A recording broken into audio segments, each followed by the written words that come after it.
Welcome to Musings of an Extrovert. Thank you for tuning in. And if you've been listening for a while, thank you. If you are just tuning in for the first time, thank you.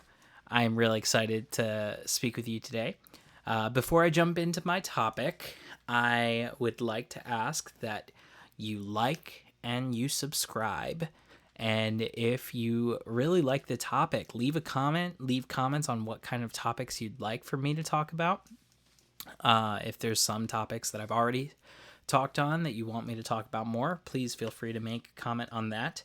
And yeah, I'm really excited. Also, if you haven't gotten a chance, go on over to my website and check out the Musings of an Extrovert blanket. It'll make a really, really great gift for someone. So if you like the show and you want to spread the word, please go ahead and support me by going and getting one of those blankets right off my website. I'll have the link in the description. So without further ado, let me go right into my topic. What is my topic? My topic today is something that I really, really love. It's a musical, and it's not only a musical, it's a book as well, but it's one of my favorites of all time. It's called Les Mis-erable. I love this show, and I have an analysis that I want to make about it, and I'll try to keep this on the shorter side.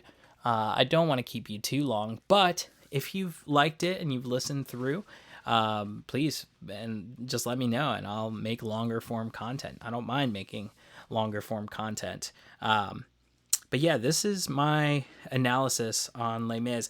It's gonna be something that maybe you've never heard before. Maybe you have seen some of these motifs, some of these things within the show yourself. If you've watched it, and maybe you've just never really thought too deeply about it. Maybe you were just like, this show just, all they do is sing the entire time, and it's just kind of like singing all the way through. I don't really like that. That's okay. Maybe you are better suited to go listen to the audiobook of the original book, or even the abridged version of the book. I have listened to, oh my gosh, a lot of hours. I don't even know how long it took to get through, but I'm pretty sure I made it through at least a third or almost half of the book in audiobook form. I don't like reading, remember? So yeah, I think I made it through about half of it, and that probably took a good amount of time. I don't even remember. I was at work just listening to this book. So I love the storyline. I love the musical. I think the musical that was inspired from the book does a really good job of painting the pictures that Victor Hugo had in mind and what he was, he saw in his real life, and he wrote down on paper. So, this is my analysis of Les Mis, the musical, not necessarily the book. The book is a little different. There are some things that were left out of the musical that just would have taken too much time to get in. So, so the musical starts out with Jean Valjean. Where is he? This is, and let me set the scene for you. This is 1815. It's right at the very, this is 25 years after the French Revolution began. So, the French Revolution began in the very late 1700s. And then now they are in war. Or they were in war, and now they're kind of in this period where there is another monarch put on the throne, and there's a lot of unrest. There's a lot of corruption in the governmental system. There is a lot of hatred, man against man hatred. And so it's a time of unrest. And when I say corruption, that's where we start. We start with Jean Valjean. He's this man who he had lived with his sister and her child, and he ends up stealing some bread. And this is all stuff that you can get in the musical, not stuff that you will read in the books. Things are more detailed within the book. But he's living with his sister's child, and they barely have enough. They barely have enough to live, barely have enough to eat. And so Jean Valjean gets caught stealing some bread from a local place. And when he gets caught, he tries to run. And because he tried to run, he was given a harsher sentence in his trial. Now, this is going to be conjecture because the show doesn't tell you. And I don't quite remember what the book said about this particular part.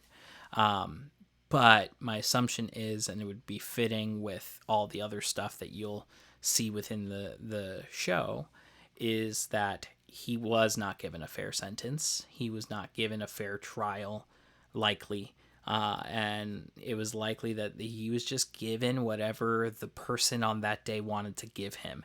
And it ended up being 19 years. So just think about that. 19 years being put in prison for stealing bread. Yes, stealing something, but stealing bread for the purpose of living and like feeding his sister and his sister's child. So that is where we start. We start with the corruption of this terrible sentence of 19 years. But Jean Valjean's about to get out, and he's about to go on parole. And what happens? Here is Javert right at the very beginning. Jean Valjean. Now I should say this. In the very beginning, we have Javert saying to Jean Valjean that his name is not Jean Valjean. He is 24601. And when Jean Valjean corrects him and says, "My name is Jean Valjean," what does he do? He says 24601. He says it very smugly, with a lot of vigor in his voice, as to say, "I don't care what your name is. Your name will always be 24601." And so that is the start of the show. And these two characters, and I think I'm not really going to have time to go through all of the different details, and I'll probably make follow-up Les Mis critiques, not critiques, but analysis, because I love Les Mis, and I think it's got so much rich just things, and rich, what's the word I'm looking for? I can't even remember what word I'm looking for. Has a lot of rich concepts, rich motifs, and it is something that we can glean a lot from, I think. Especially if you're a believer like I am, you can glean a lot from the things that are displayed. I mean, the show is literally called The Mis-erables. It is about the total depravity and destruction of human life when there is no real true justice in the world, when there really is no God over the people, but there is person over person. And that's not like the main point of the show, but you really do see that in this show. So I think there's a lot to be gleaned from it. And so I'll share these things. So Jean Valjean, here he is. Javert just told him, "You're nothing but 24601. You'll always be, this criminal in my eyes." And Jean Valjean says, or Javert says to Jean Valjean, 24601, "Your time is up and your parole's begun. You know what that means." And Jean Valjean says, "Yes, it means I'm free." And Javert says, "Follow to the letter this itinerary. It warns you're a dangerous man, and you will have parole for life." So now he is getting parole. This is after 19 years. He is now going to be free from prison and doing all the manual labor that they were forcing him to do in that time frame. And when he does this, he gets out, and now he's on parole for life. Like, this is the sentence for a man who stole a piece of bread and then tried to run from the authorities because they were trying to keep him from being able to feed his family. and know that in their minds they were trying to catch a criminal for stealing something. But the justification, and when you juxtapose it to what he was in, you realize that the sentences that they weren't giving were so big. And I'd like to relate this to our country. We in America, there, and I'm not saying we're perfect at this. We still have a lot of things that we need to be able to rectify, because there are laws that are, I believe, unjust, and our world wants to make laws that are completely unjust now. And I think that's due to the depravity of man. But we have put value, if someone, and a good example of this is, some years ago, I had to deal with something where someone stole something from another person. And I was just, thinking back to that time, the thing that they stole really wasn't worth much. It was worth a very small amount. And I'm not a lawyer, but I do know that there are laws on the books that talk about, the stealing of things that are worth, smaller amounts, and the stealing and robbery of things that are bigger amounts. And, small things are petty theft, and we have one type of punishment that we give to petty theft, and we give another punishment to grand theft auto. They're two very different things, because grand theft auto, you are stealing something of high worth, versus down, in the petty theft area, you're stealing up something up to $100, $120 of worth, or something like that. So that would be kind of the equivalent here, is that they, instead of giving him, like a slap on the wrist, a night in jail, maybe. I wouldn't even say that warrants a night in jail. I think it just, truly warrants just charity to this person. But a slap on the wrist is not, like, I think that's worth it. This man did do a crime. He did steal from another person. And so, yes, a slap on the wrist, like something like that, but they gave him 19 years. So that is the scene that we're in. And he now also has a full life of parole. So he will never be free, essentially, is what this is painting the picture of. And then he breaks that parole and he runs away. And while he's running away, he encounters a lot of different people that just don't care about him. He goes from town to town, and he's just trying to survive, and no one is paying any attention to him until one man. He's near a convent, and this bishop is one of the best characters in this show. And when I get to my final analysis of this show, I'll tell you just how amazingly well put together this show was. But this bishop, he offers this man some kindness, and he says to him, "Come on in to my home. Sit at my table. You are my honored guest." And he brings him in, and all, in the movie, in the show, you see all the nuns coming around him to serve him the food, and he's scarfing down the food, as any hungry person would do in that moment. And he is scarfing it down, and they're looking at him like, who is this man? Like, this man is dirty, he's filthy, he smells bad, and he's sitting at our table, and he's eating all of our food. Like, who is this man? And the bishop over there sits, and he prays, and he says, "Bless this food, bless this honored guest." And he truly, breaks the mold for Jean Valjean at this time. Jean Valjean had just gone through being told, you will never be free. You will be on parole for the rest of your life. You just spent 19 years doing slave labor, and you essentially are worth nothing.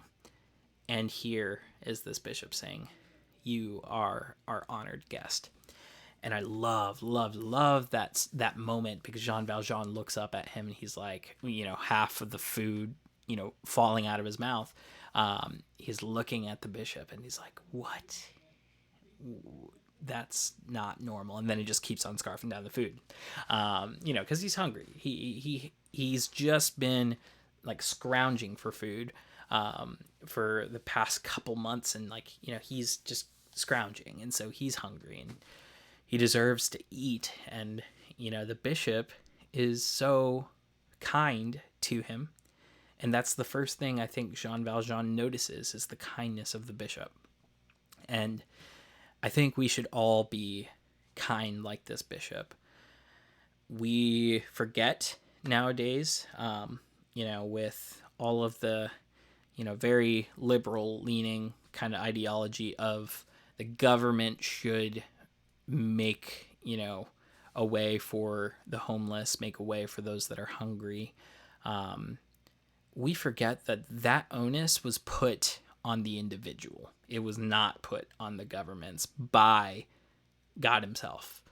God said, you are to be the ones that go visit me in prison. You are to be the ones who fed me when I was hungry. If you did not do that, then I don't know you. That's exactly what Jesus said. And what he's not saying, if you didn't vote for that person to get in government, for, the government system to be able to feed them. And I'm not opposed to government systems. Don't get me wrong on that one. I'm not opposed to some of them. But when there is no onus on yourself to go and do those things that you are wanting for the government to do, you have misplaced your priorities. Because you being able to help that person in front of you, and you being able to love them and share the gospel with them, is very important. The government could feed 1,000 people, but if 1,000 people do not get the gospel and food, as James would tell us to do, if they do not get that, then we've lost. That is not what the gospel is about. The gospel is about saving souls. And if we die on this planet, if we die on this earth right now, that is okay, because glory is going to be more real than this time right now. And so that's what I think this bishop sees, is I need to show this kindness to this man. And look, I'm not perfect at showing kindness. I'm not perfect at always inviting, the homeless into my life and those that are hungry into my life. I try, I really do. And I want to help more, and I want to do that with all of my life. But I want to show, here is a picture of what it looks like and what it does to transform the hurting life. And so here's Jean Valjean seeing the kindness. And then that night, the bishop says to him he can stay. And so in the middle of the night, Jean Valjean, he is still someone who has just been out scrounging. It's not like this man has been hanging out with the bishop forever. This is the very first time he's ever met him. And I could just imagine what's going through his head. Like I might do the same thing if I were in that position. If I was led into a place, they showed me kindness, and I had been, for 19 years plus whatever amount of months running. Like, I'd probably take some stuff too and try to go sell it so that way I can make of my own. Because all I know is that I'm the only one who cares about me, So this kindness is so weird. It's so odd. It's so other.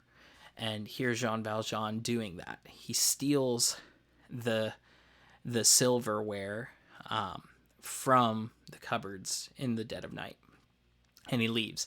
And he gets caught by some cops out that were patrolling. And when he gets caught, they bring him back to the bishop. And they say to the bishop, "We found your silver and we caught this man red-handed. He had the nerve to say you gave him this." And then, kindness part 2. Here's the bishop. He says, "That is right. But my friend, you left so early. Surely something slipped your mind. You forgot I gave these also. Would you leave the best behind?" And then he says to the cops, I commend you for your duty. Now God's blessing go with you. And he tells them to release him. And so they release Jean Valjean.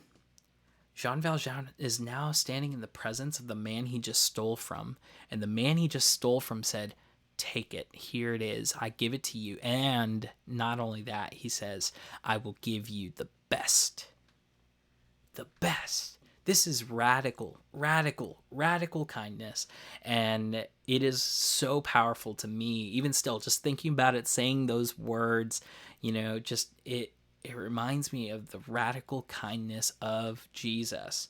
Jesus is radically kind to every single person.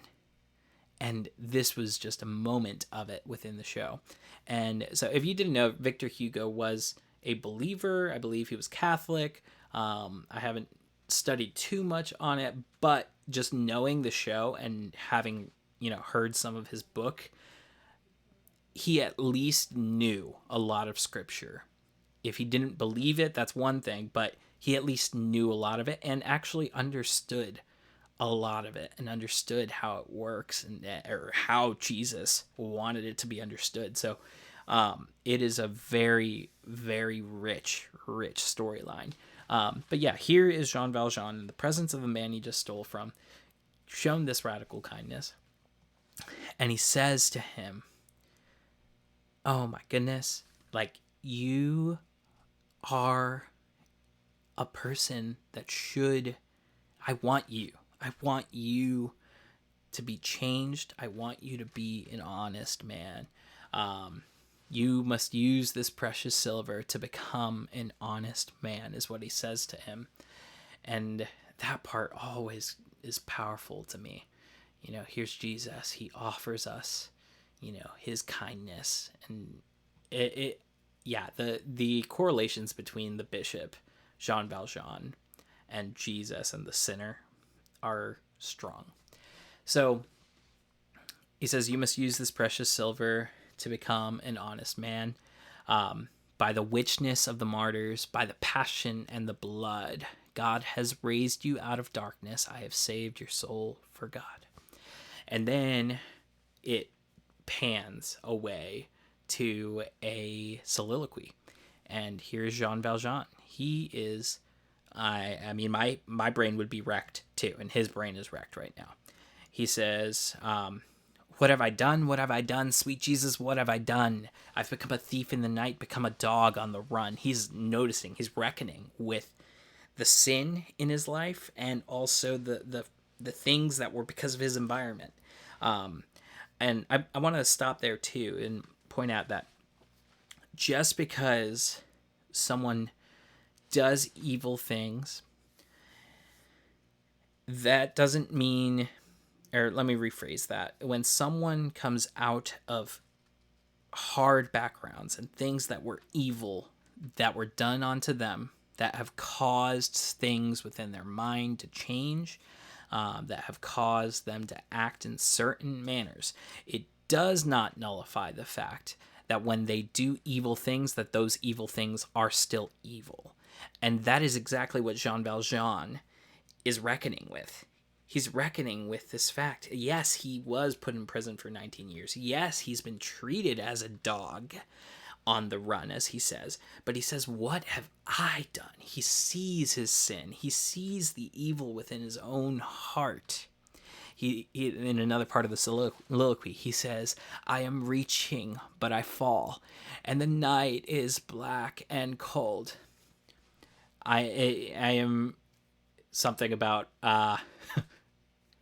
from the whirlpool of my sin. He says that next to it. I totally forgot the rest of the words there. So I hope you had a chuckle after that. But he says, in the whirlpool of my sin, I'll escape now from that world, from the world of Jean Valjean. Valjean is nothing now. Another story must begin. So here is Jean Valjean. He's reckoning with his own sin, reckoning with his own struggles, and he has just been shown this radical kindness. So I want to kind of paint the picture here. The believer is someone who has said, oh my goodness, I am sinful, full of sin, and I cannot make a way to my Father. Who can, though? The righteous one, Jesus himself. And he has made that way for me. So I'm going to trust on him with my entire life. I'm going to trust him through this. And so here, Jean Valjean is being shown this radical, radical, radical kindness. And he is saying, that person, I don't want that person anymore. I want the new person. I want the new story. And that is exactly what we should desire, is we should desire the new person, the new creation within us, as Paul would say. And so Jean Valjean finishes the soliloquy with those words, another story must begin. And then, these huge violins start coming in, and it's just, it's a beautiful moment.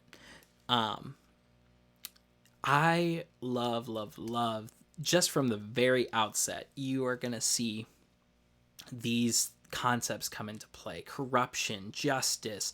You're going to see mercy come into play, right? When the bishop showed him mercy by not sending him into the hands of his enemies, he showed him mercy, and then he gave him grace by giving him those 2 candlesticks. That is just radical mercy and grace at work, again pointing right to Jesus, pointing right to the same thing that he is. He is someone who gives radical mercy, radical justice, or radical mercy, radical grace, and yes, radical justice too. So that is just a small snippet. I will probably do a couple more of these episodes and let you hear some more of my thoughts on Les Mis. But I hope you really enjoyed that episode. I hope you enjoyed our time today discussing the radical mercy and the radical grace of the bishop and this true conversion moment of Jean Valjean. And on the next time that we talk about this, I will go into the next scene and talk about radical corruption and the depravity of man and the pure evil that is in man and man is capable of, and how that plays out in society in this next scene. I mean, we just see it over and over again, and we see just radical injustice again happening to another person. We start seeing things through other people's eyes, not just Jean Valjean.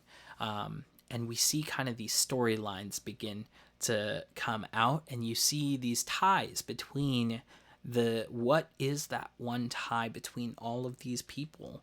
And that's what I think that Victor Hugo was getting at with Les Miserables, is that they all had that one tie, that there was this suffering, there was this miserableness that happened to all of them.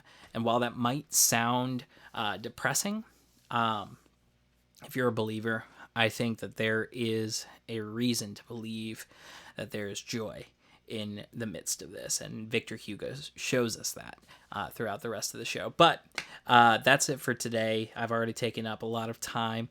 And yeah, if you like that episode, please like and subscribe. And remember, I am trying to grow this channel. I am trying to also get some interviews with some different podcasts. So if you know of a podcast too, please recommend one to me. You can send it to muentesandco@gmail.com and send me any of your recommendations, and I'll talk through some of this with them. And yeah, thank you so much. I hope you have a wonderful day.